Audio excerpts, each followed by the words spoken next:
Salams from the People's Dispatch studios on a sweltering Tuesday in New Delhi. You're watching Daily Debrief. I'm Siddhant Ani, and first up on the show today, after weeks, if not longer, of intense speculation, we heard on Monday that Israel's fractured ruling coalition under the Prime Ministership of Naftali Bennett has concluded it will not survive. Elections could be held as soon as October, which would make it the fifth general election in just 4 years in that country. The straw that broke the camel's back was the resignation of one of Bennett's party colleagues from the right-wing Yamina organization, who resigned saying the government had failed to, I quote, lift Israeli spirits. The resignation left Bennett in a minority in the Knesset, which led him to dissolving parliament and switching places with alternate PM Yair Lapid, who was playing the role of foreign minister. One of our usual suspects, Abdul, is in the studio. Abdul, good to have you back. Abdul, reports indicate that important ministers or ministries such as the Interior and the Defense were not informed of this decision. So what are the political machinations that went on behind this sudden announcement? I think there is a very wise calculation which basically decided this course of action.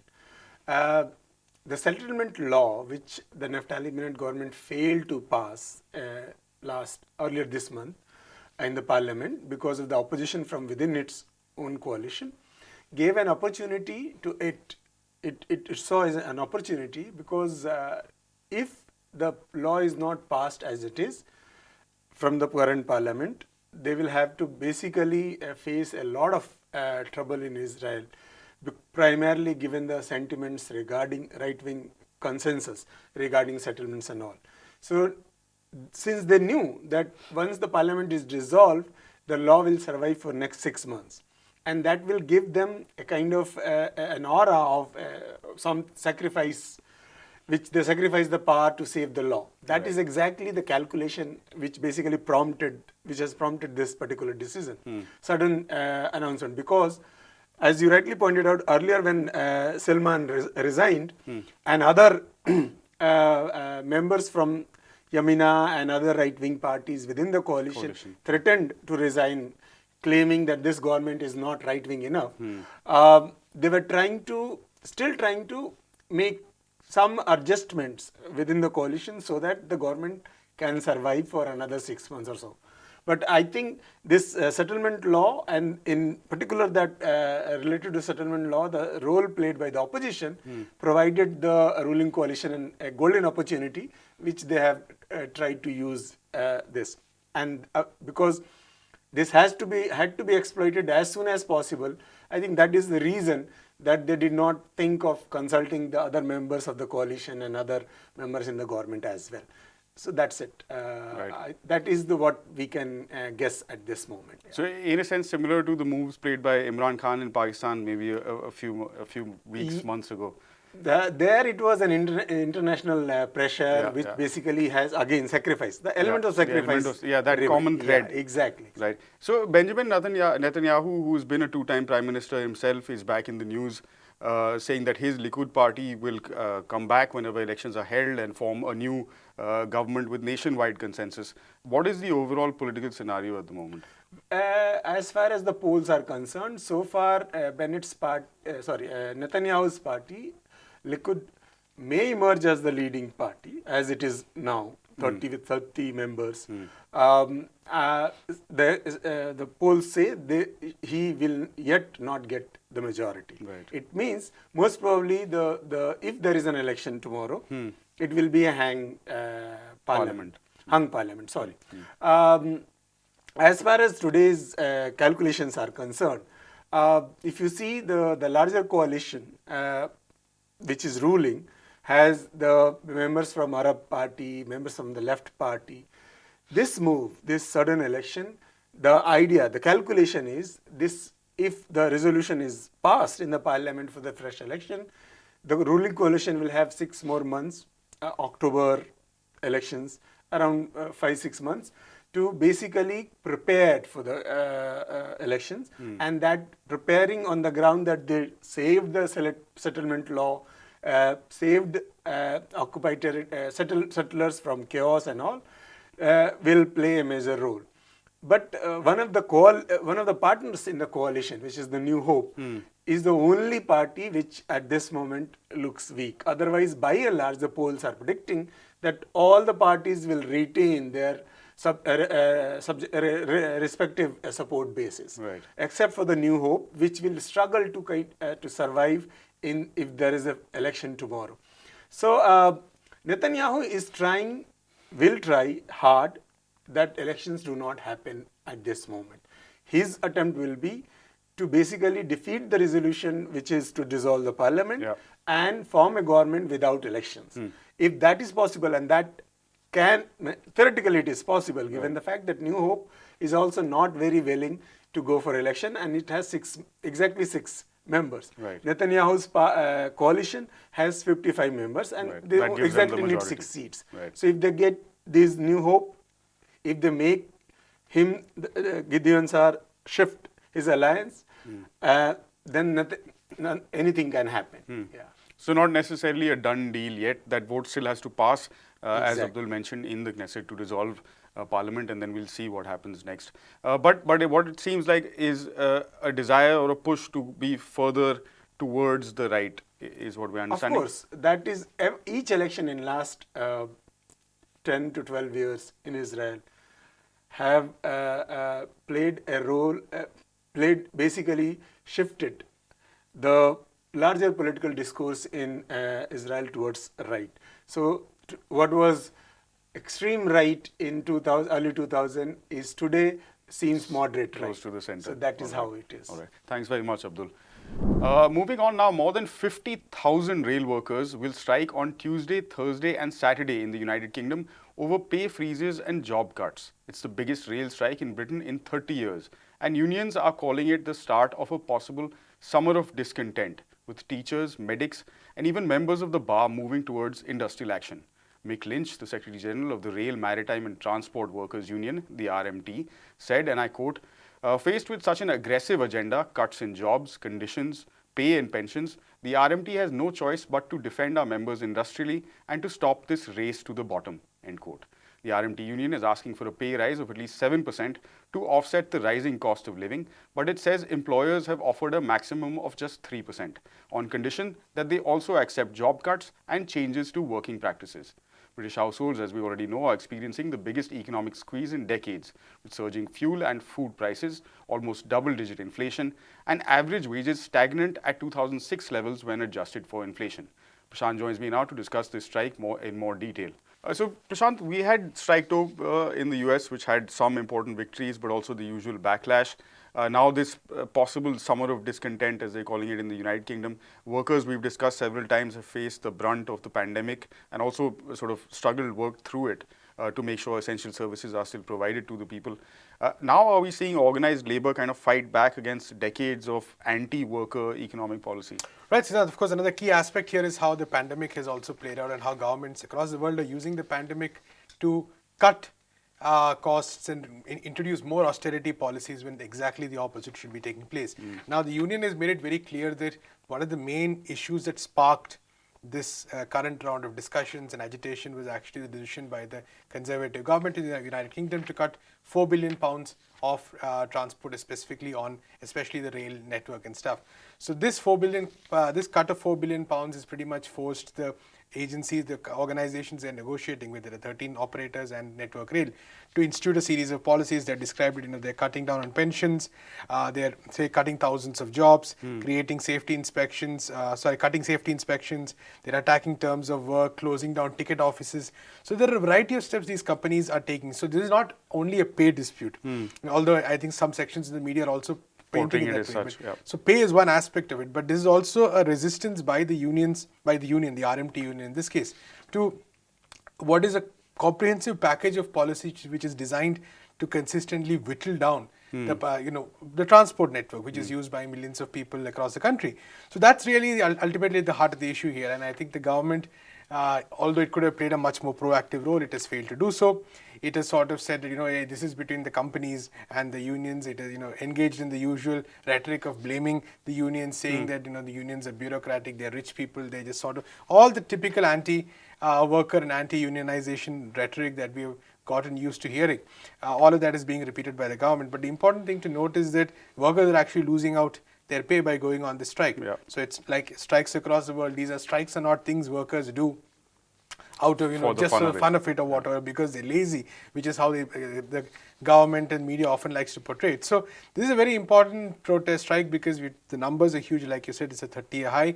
This comes right after another major rally that took place just a few days ago, in which a cross-section of organizations expressed support to the trade unions. So there is a strong support among large sections of the working people for this action, because they know that this is the heart of the transport system over there, the railway system. It is a result of decades of privatization of rail services which is actually causing this. And this is ultimately a result of the Tory government's austerity policies. And we also know that there is a huge crisis of a cost of living crisis which is kind of building up. There have been some appalling numbers in terms of how much more people in the United Kingdom are going to pay at supermarkets because of inflation. We know that by September, power costs are going to rise again. So all over a very difficult time for people in the United Kingdom, and especially for workers, and this is why the workers are striking right now. Like you pointed out, Prashant, the government is dismissing this using the typical language that governments tend to in these scenarios.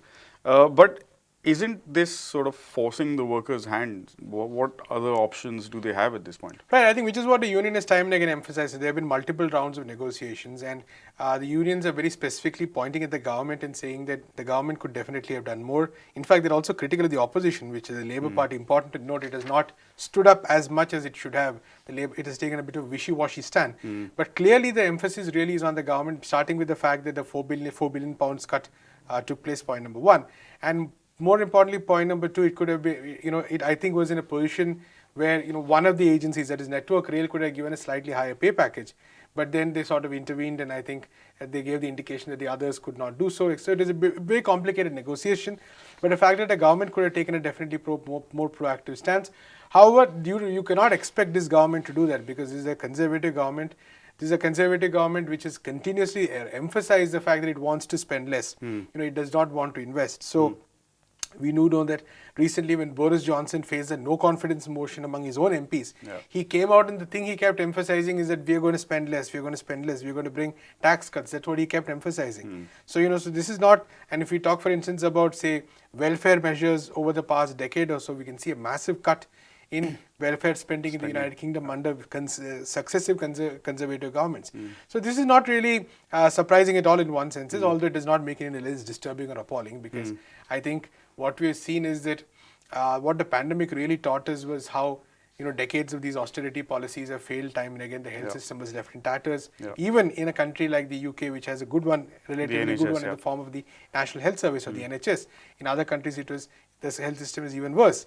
And we saw the ill effects of this. And there was a strong demand across sectors that this is the time when we really need to sort of wake up and ask ourselves that what do we gain out of these austerity policies, which is basically some kind of economic theory, which it does not really apply in the real world, where you're sort of told that it makes sense for governments to not spend. Whereas the fact is that governments need to spend to create that kind of demand in the economy. People need to have money in their pockets if they want to sort of buy things. If they do not have any purchasing power, there is no economic activity that will take place. And what austerity policies do is basically destroy purchasing power of people, destroy their ability to they do not have money in their pockets at all. So keeping all that in mind, like you said, it's not surprising at all. Like I said, it's not surprising at all that the government did this, but nonetheless very unfortunate. Now keep an eye on also how these strikes proceed and whether the NHS and teachers unions, etc., choose to join this industrial action. So keep an eye on that. David Castillo, a former top business executive who was earlier found guilty of his role in the assassination of Honduran indigenous leader Berta Cáceres, has been sentenced to 22.5 years in prison by a Honduran court. Castillo is a US military-trained former Honduran army intelligence officer and business executive. He was president of a concern by the name of DESA for short, which was building the Aqua Zarca hydroelectric dam in the indigenous Lenca territory in northwest Honduras. Cáceres was head of the Council of Organized Indigenous Peoples of Honduras and was the most visible and vocal member of the resistance to the dam's construction. After years of threats, she was assassinated by a hit squad in her home in the town of La Esperanza on the 2nd of March 2016. Prashant, a complex investigation and trial. What more information do you have? What can you tell us about this case? Right. I mean, it was a complex process in the sense that it took a lot of time. there were a lot of obstacles to the process that took place, which many irregularities in the process itself, which Kopin, the organization she founded, Berta Cáceres founded, highlighted again and again. But the case was pretty much open and shut as far as a lot of people in the world were concerned, as far as Kopin's members, as far as Berta Cáceres supporters and admirers were concerned, because it is very clear from day one that she was assassinated for her vociferous opposition to the dam. Now, it's important to remember that this was not just any dam. The dam was, the whole project is in violation of multiple, there are multiple violations involved, including the fact that there was no free informed consent. There is an entirely different case going on regarding some of the corruption around many of these projects in the region, and David Castillo is also implicated in that. Now, it's important to remember David Castillo is a person who is actually very much in the middle of a number of networks, which is why his role was considered significant, because earlier some other people, including another DESA executive, was convicted, but there were more people who were directly involved in the act.